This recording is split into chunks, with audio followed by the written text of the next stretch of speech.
Fantastic கரோடு குழம்பு. நல்லா வேகமாக அடிக்கிறேன். அப்படி அடிக்கணும்.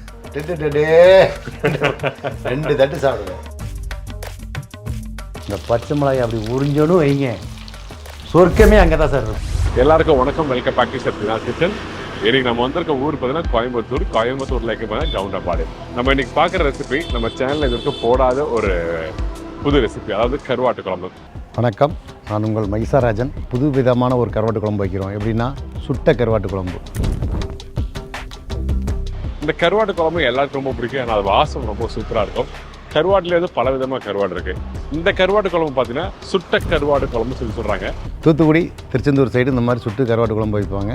இந்த கருவாடு என்னென்னா சார், பொதுவாக கருவாடுன்னா குழம்பு வைக்கும்போது கொஞ்சம் கரைஞ்சி போயிடும். மணத்துக்கு மட்டுமே கருவாட்டு குழம்பு வைப்பாங்க. இந்த மாதிரி ஒரு கருவாடை சுட்டு வச்சோம்னா கரையா. என்ன கருவாடை யூஸ் பண்ணுறாங்க? மத்தி மீன் இருக்குல்ல, அந்த மத்தி மீனை நல்லா சுட்டு அதுக்கப்புறம் கழுவி மீன் குழம்பு வைப்போம். நல்லா மணமாக இருக்கும். இந்த ப்ரிப்பரேஷன் பண்ணும்போது அந்த மசாலா பொடி என்னென்ன போடுறாங்க? வெங்காயம் தக்காளி வதங்கிற பக்கம் என்ன? இதுக்கு வந்து தேங்காய் அரைச்சி ஊற்றுறாங்க. இப்போ எல்லாம் நிறைய பேர் கருவாடு வாங்கியிருப்பீங்க, குழம்பு வைப்பீங்க, 2 காயை போடுவீங்க, கருணக்கிழங்கு போடுவாங்க நிறைய பேர். அந்த மாதிரி போட்டு வைப்பீங்க. இது வந்து ஒரே ஒரு முருங்கைக்காய், வேறு நிறைய டிஷ் கிடையாது. 1/4 கிலோ சின்ன வெங்காயம், 4-5 பூண்டு, ஒரு 2 தக்காளி போட்டு புளியை ஊற்றி ஒரு அரை மூடி தேங்காயை ஊற்றி குழம்பெல்லாம் வச்சு கடைசியாக போட்டு ஒரு கொதி ஊற்றி இறக்குனா மனமான ஒரு கருவாட்டு குழம்பு அப்படி இருக்கும். காலைல பழைய சோறு வச்சுக்கணும் சார். பழைய சோறை புளியானும், தண்ணியை புளிஞ்சிட்டு நடுவில் ஒரு குழி போடணும். குழிக்குள்ளே அந்த குழம்பை ஊற்றணும். அப்படி சாப்பிடணும். ஃபர்ஸ்ட் கிளாஸ் கருவாட்டு குழம்புனா இதுதான் கருவாட்டு குழம்பு. வாங்க இந்த கருவாட்டு குழம்பு பற்றி தெரிஞ்சுக்கலாம். நம்ம பண்ணுறது யாருக்குன்னா, சொந்த ஊர் வந்து தூத்துக்குடி, திருநெல்வேலி அந்த சைடு இருந்தாலும் இங்கே வந்து செட்டிலாக இருக்காரு. வேற யாரு? நம்ம ராஜனம்ல தான். அவரை மீட் பண்ணி தான் இந்த ரெசிபி பற்றி கிடைச்சி போகிறோம். நம்ம எப்படி அதை கருவாட்டு குழம்பு வைக்கிறோமோ அப்படி தான் அவங்க சாப்பிட தோணும். சும்மா ஏதாவது மிளகாத்தூள் மளிகையில் போட்டு நம்ம தேங்காய் ஊற்றுனோன்னா அப்படி இல்லை. இது வந்து இந்த மாதிரி நான் எப்படி சொல்கிறேனோ அதே மாதிரி நீங்கள் செஞ்சு பாருங்கள். கருவாட்டு குழம்பு ஜம்முன்னு இருக்கும். வாங்க கிச்சனுக்கு போகலாம். வணக்கம். வணக்கம். வணக்கம். எப்படி இருக்கீங்க? சுகம். சுகம். நீங்கள் எப்படி இருக்கிறீங்க? Very good. ரொம்ப நல்லா இருக்கேன். ஓகே. ஸோ இப்போ நார்மலாக வந்து குக் பண்ணுற கருவாட்டு குழம்புக்கும் இந்த சுட்ட கருவாட்டு குழம்புக்கும் என்ன வித்தியாசம், என்ன ஸ்பெஷலு? ஏன்னா நீங்கள் கருவாட்டு குழம்பு தி பெஸ்ட்டுன்னு சொல்லி நிறைய பேர் சொன்னாங்க. ஆனால் நம்ம சேனலில் ஃபர்ஸ்ட் டைம் கருவாட்டு குழம்பு இப்போ தான் நம்ம போடுறோம். இது நான் போட்டதில்லை. கருவாடு மீன்னாலே எங்கள் ஊர் தான் சார் பெஸ்ட். அப்படி இருக்கும். மீன் குழம்பு சும்மா ஒரே ஒரு 5 ரூபாய்க்கு 10 ரூபாய்க்கு மீன் வாங்குவாங்க. வாங்கி ஒரே ஒரு துண்டு தேங்காய் அப்படி சும்மா அரைச்சி ஒரு வரமிளகாயை வச்சு அரைச்சி போட்டு குழம்பு வச்சா அப்படியே அமிர்தமாக இருக்கும். நான் பாட்டில் ஊற்றி கோயம்புத்தூர் கொண்டு வருவேன். கோயம்புத்தூர் கொண்டு வருவீங்க? அந்த மாதிரி அந்த குழம்பு அப்படி இருக்கும். இந்த கருவாட்டுக்கு வேற என்ன கருவாடு போடலாமா, இல்லை இந்த கருவாடு தான் யூஸ் பண்ணலாம்? பொதுவாக இந்த கருவாடு நல்லா இருக்கும். இன்னும் நிறைய கருவாடு இருக்குது சார், அது கரைஞ்சி போயிடும், அது சுட முடியாது. இந்த கருவாடு மட்டுமே சுட்டு வைக்க முடியும். சரி, ஓகே. அப்போ பேசிட்டே பண்ணலாம். அப்போ இந்த ரெசிபி தேவையான பொருட்கள் சொல்கிறீங்களா? அருமையான ஒரு கருவாட்டு குழம்பு வைக்கிறோம், சுட்ட கருவாட்டு குழம்பு. அதுக்கு என்னென்ன தேவையான பொருள் வாங்க பார்க்கலாம். கருவாடு ஒரு 15 கருவாடு வச்சுருக்கிறேன். இது சாலை கருவாடும்பாங்க, மத்தி கருவாடும்பாங்க. ஒரே ஒரு முருங்கைக்காய் போட்டுக்கோங்க. ஒரு முருங்கைக்காய் நிறைய வேண்டாம். ஒரு 200 கிராம் தக்காளி, 1/4 கிலோ சின்ன வெங்காயம், ஒரு 50 கிராம் பச்சை மிளகா, 15 பல் பூண்டு பெருசாக வச்சுக்கிங்க. மிளகாத்தூள் ஒரு 4 டீஸ்பூன், அதே அளவுக்கு மல்லித்தூள், கொஞ்சம் லைட்டாக மஞ்சத்தூள். புளி ஒரு 50 கிராம் ஊற போட்டிருக்கிறேன். ஒரு தேங்காயில் 3/4 அரைச்சி வச்சுருக்கிறோம். கொஞ்சம் சீரகம் போட்டு அதே மாதிரி அரைச்சி வச்சுக்கிங்க. தாளிக்கிறதுக்கு ஒரு 6 வரமிளகா, ஒரு 1/4 டீஸ்பூன் வெந்தயம், தேவைக்கேற்ப கருவேப்பிலை, நல்லெண்ணெய் ஒரு 100 ml, கொஞ்சம் உப்பு. இப்போ ஃபஸ்ட் நம்ம என்ன பண்ணுறோம்? இப்போ கருவாட்டை சுடணும். அது எப்படி சுடுவீங்க? ஒரு கம்பி வச்சு விட்டுக்க வேண்டியதான். சின்ன பர்னராக இருந்தால் கையில் சுட்டுருவாங்க வீட்டில். சரி. வீட்டில் பர்னர் வச்சுருக்காங்கல்ல, அது சும்மா அப்படி கையில் வச்சுட்டுக்கலாம். நம்ம பர்னர் கொஞ்சம் பெருசு, ஒரு கம்பியில் கோர்த்து சுடுவோம். இந்த மாதிரி ஒரு சின்ன கம்பி, வடை கம்பி. ஆமாம், இது சைக்கிள் பாக்ஸ் கம்பி. ஓகே. நம்ம வீட்டில் வடை கம்பி சொல்லுவாங்க. இது வடை கம்பி வேறு, இது சைக்கிள் பாக்ஸ் கம்பி. சரி, ஓகே. இதில் லைட்டாக ஒரு குத்தி ஒரே ஒரு திருப்பு தான், ரொம்ப வேக வைக்கக்கூடாது. ஓகே. ரொம்ப வந்துன்னா ரொம்ப கருகி போயிடும். ஓகே. பார்த்தீங்களா? ஓகே. அவ்வளோதான். ஒரு சுத்து சுத்தம் போது என்ன ஆகும் சார்? 2 பக்கம் இருக்க ஆரம்பிக்கும். 2 பக்கம் நல்லா வெந்துடும். ஓகே. இவ்வளோதான். ரொம்ப வெந்துடக்கூடாது. ஓகே. இவ்வளோதான். சுடும்போது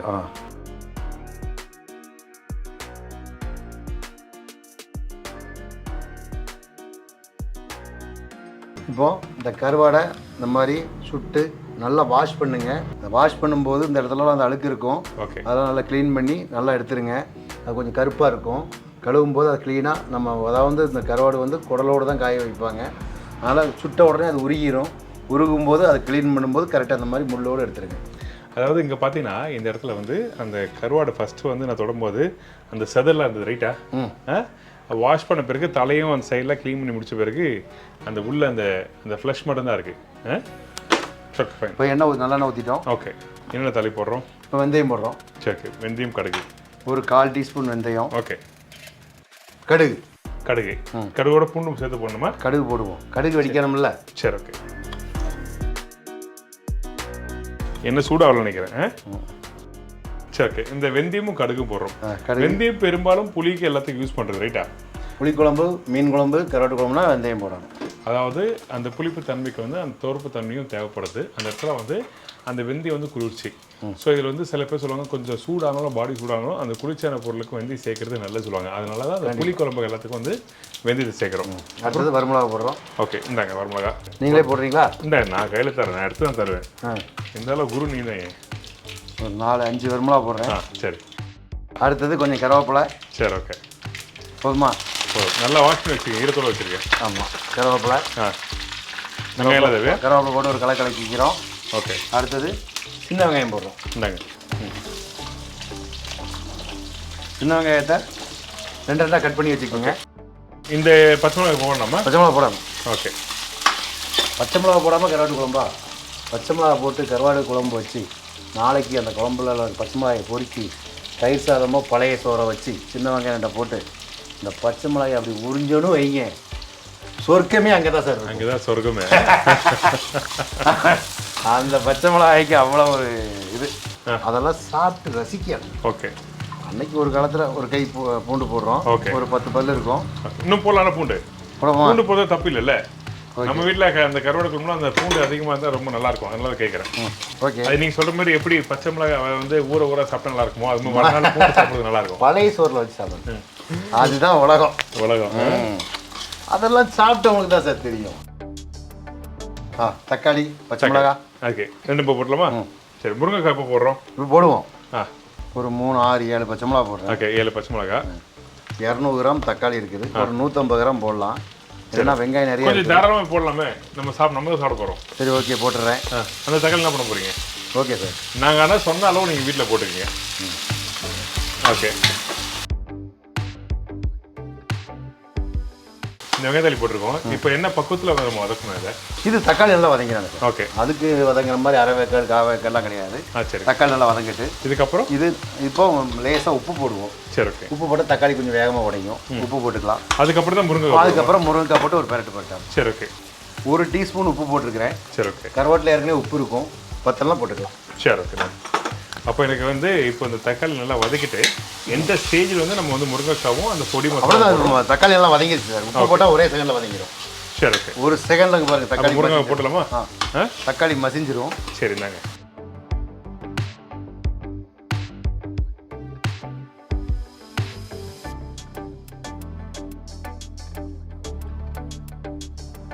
சரி, ஓகே. இப்போ வந்து அடுத்து வந்து மசாலா போட்டுலாமா? மசாலா நல்லா வதங்கிருச்சு. இந்தாங்க, நான் கட் பண்ணியே வச்சுருக்கேன் எல்லாமே. ஓகே. கொஞ்சம் மஞ்சத்தூள் போடுறோம். ஓகே. கொஞ்சம் மஞ்சத்தூள் போதுமா? அது ஃபைன். கொஞ்சம் மிளகாத்தூள் போடுறோம். இந்தாங்க, கட் பண்ணி ரெடியாக வச்சுருக்கேன். உங்களுக்கு எல்லாத்தையும் ரெடியாக வச்சுருக்கேன். நீங்கள் செப்பு இல்லை சார். சரி, அப்படியே எள்ளுன்னா எண்ணெய் அனுப்பிங்கல்ல. அதுக்கு தான்.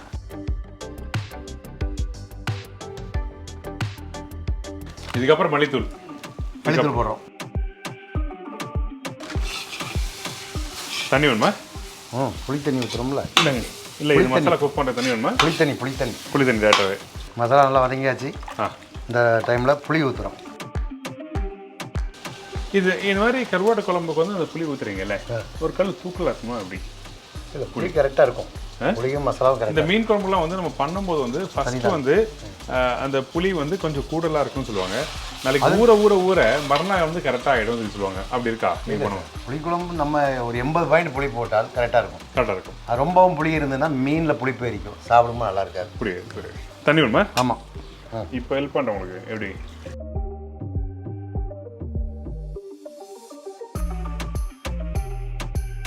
இப்போ முருங்கைக்காய் இதில் அரை வேக்காடு வந்துருச்சு. சரி, ஓகே. இன்னொரு அரை வேக்காடு வேகட்டு. ஒரு கொதி. ஓகே. ஒரே கொதி வந்த பிறகு அதுக்கப்புறம் என்ன பண்ணுறோம்? தேங்காய் போடுறோம். தேங்காய். புளி வந்து கொஞ்சம் வேகணும். புளி வெந்தால் தான் புளிப்பு தன்மை கம்மியாகும். புளி வேக்காடு கம்மியாக இருந்தால் புளிப்பு ஜாஸ்தியாகும். சரி, ஓகே. இப்போ நம்ம வந்து சைடில் தேங்காய் அரைக்கணும்ல? ஆமாம். ஓகே, என்ன போட்டு அரைக்கிறோம்? தேங்காய், கொஞ்சம் ஒரு டீஸ்பூன் சீரகம். எதுக்காக சீரகம் போட்டு அரைக்கிறோன்னா காரணம்? பொதுவாக கறிக்கு மீன் குழம்பு கருவாட்டு குழம்புலாம் கொஞ்சம் சீரகம் போட்டால் அதோட மனம் வேறு மாதிரி இருக்கும். சரி, ஓகே. இப்போ நைஸாக அரைச்சிருவா எப்படி? கூட்டை விட கொஞ்சம் நைஸாக. அதாவது எப்படி எனக்கு ஒரு 80%? 80%. 81 தான். 80 போதும். ஆமாம், அந்த அளவுக்கு இருக்காங்க. சைடில் கொதிக்கிட்டோம், அதுக்கப்புறம் பார்க்கலாம். Okay sir.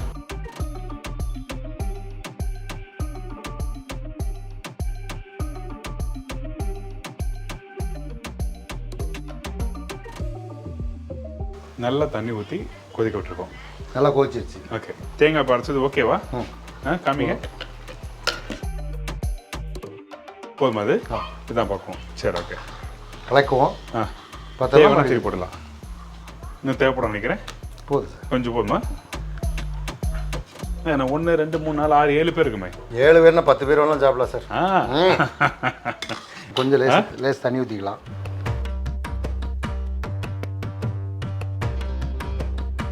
சரி, ஓகே. இப்போ தேங்காய் பேஸ்ட் போட்டு முழுமையாக நல்லா கொதிக்கணும், ரைட்டா? ஆமாம், ஒரு பச்சை வாசனை போகணும். சரி, ஓகே. திருப்பி இப்போ வெந்த பிறகு தான் அந்த கருவாடை போடுறோம். ஓகே, அதுக்கு முன்னாடி போடக்கூடாது. கருவாடை அதுக்கு மேலே போட்டால் உடஞ்சி போயிடும். அதனால கடைசியாக போடுறது நல்லது. ஊற கருவாடுனா முதல்ல போட்டுடலாம். ஊற கருவாடு. ஊற கருவாடுனா அது ஒரு கருவாடு இருக்குது, பதமாக இருக்கும். ஓகே, அது ஊற கருவாடு போட்டோம்னா அது இப்போ ஃபஸ்ட்டே போட்டோம்னா நல்லா குழம்புல உடஞ்சி குழம்புக்குமே மணக்கும். சரி, ஓகே. அப்போ தேங்காய் கொதிக்கிட்டோம், அதுக்கப்புறம் பார்க்கலாம். அந்த கெட்டித்தன்மை, அந்த குழம்போட கொஞ்சம் லைட்டாக கெட்டித்தன்மை வரும். அந்த ஸ்டேஜ் என்னன்னு சொல்லி காமிக்கிறேன். அதுக்கப்புறம் கருவாடு போடுங்க. கருவாடு போட்ட பிறகு அதிகபட்சம் ஒரு 2 நிமிஷம், அவ்வளோதான். உடனே ஒரு 2லேருந்து ஒரு 4 நிமிஷம் தான். அதுக்கப்புறம் சுட்ட கருவாடு தான். சரி, ஓகே. ஆகட்டும், பார்க்கலாம்.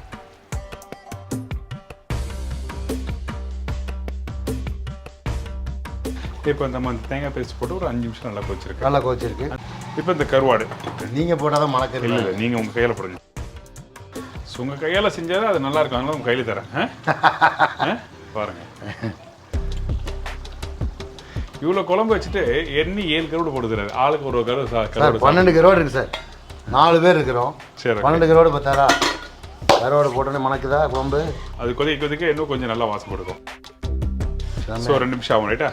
வீட்டில் கொத்தமல்லி இருந்தால் கொத்தமல்லி போட்டு ஃபைனலாக போட்டு இறக்குங்க, வேறு லெவலில் இருக்கும். இப்போ கருவேப்பிலை நம்மகிட்ட இருக்குது, ரைட்டா? கொத்தமல்லி இருந்தால் கொத்தமல்லி கொஞ்சம் போட்டுங்க. நம்மக்கிட்ட இல்லை, காலி ஆகிடுச்சு. கொஞ்சம் கருவேப்பிலை. சரி, ஓகே. இப்போ குழம்பு நல்லா ரெடி ஆகிடுச்சு. கருவாடு போட்டாச்சு. ரெடியாக இருக்கும் பாருங்க, கரண்டியோடு இருக்கும் பாருங்க.